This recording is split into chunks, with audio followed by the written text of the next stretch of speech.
Nous sommes le groupe 6 de la classe de 3e. Nous allons vous définir ce qu'est le vivre ensemble. Le vivre ensemble est un concept qui exprime les liens pacifiques de bonne entente qu'entretiennent des personnes dans d'un groupe dans leur environnement de vie ou leur territoire. Le vivre ensemble est toute forme de discrimination, racisme, sexisme, homophobie, antisémitisme. Le racisme est une idéologie qui suppose la supériorité de certains groupes par rapport à d'autres. Le sexisme est une attitude de discrimination fondée sur le sexe. L'homophobie est la peur de l'homosexualité, désignant l'autre comme inférieur. L'antisémitisme est une hostilité envers les juifs. Et rejette toute forme de harcèlement ou d'exclusion.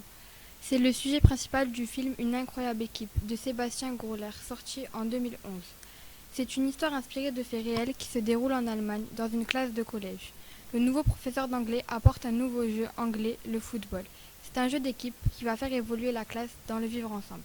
Le film montre plusieurs exemples d'harcèlement et de discrimination et d'exclusion. Le harcèlement est un comportement discriminatoire qui a pour effet de porter atteinte à la dignité d'une personne et de créer un mauvais environnement. Dans le film, Félix et ses camarades de classe font accuser juste à tort. Leur professeur d'histoire, Bosch, interrompt le premier cours d'anglais avec un bâton scié à la main en demandant qui a fait ça et juste est accusé. La discrimination, c'est le fait de traiter une personne d'une manière moins favorable qu'une autre en raison de son appartenance à un groupe. Félix menace de faire renvoyer Just de l'école, après qu'il était meilleur que lui au football. Il utilise son grade social pour faire pression sur lui. L'exclusion, c'est le fait de mettre à l'écart une personne, juste et seule au fond d'une classe. Félix et ses camarades de classe s'amusent à lui surprendre ses chaussures.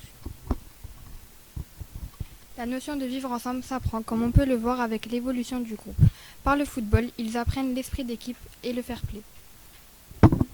Les élèves décident de tous se rebeller ensemble. Les étudiants corrigent la prononciation du professeur d'histoire lorsqu'il utilise un mot anglais. Quand ils apprennent que le football est interdit par l'occasion de ses parents, c'est la cohésion du groupe. Lors d'une rencontre secrète pour jouer au football sans cadre autour d'eux, ils finissent par se battre. C'est le déchirement du groupe. Malgré ça, la classe reste unie et reprend les valeurs inculquées par Koch, le fair-play et la cohésion entre eux. Pour tous jouer au football, ils décident alors d'appliquer les valeurs du vivre ensemble. C'est le vivre ensemble d'un groupe. Dans le film, un personnage évolue plus que les autres en positif, Félix. Sa manière de vivre avec des personnes de classes sociales différentes à la sienne change. Il accepte au fil du film Just jusqu'à jouer avec lui lors du match contre les Anglais à la fin du film. Alors qu'au début, il voulait seulement que Just se fasse renvoyer, car pour lui, étant boursier, il n'avait pas sa place dans l'école. L'article 1 de la démocratie française. La France est une république invisible, laïque, démocratique et sociale. Elle assure l'égalité devant la loi de tous les citoyens sans discrimination d'origine ou de religion. Article 21 de la Charte des droits fondamentaux de l'Union européenne interdit toute discrimination fondée notamment sur le sexe, la couleur de la peau, les origines éthiques ou sociales, la nationalité, les caractéristiques génétiques, la langue, la religion ou les convictions, les opinions publiques ou toute autre opinion, l'appartenance à une minorité nationale, un handicap, l'âge ou l'orientation sexuelle. Ces deux articles interdisent tous les rejets de la discrimination et de l'harcèlement qui ont pu être exercés sur Just à cause de son rang social.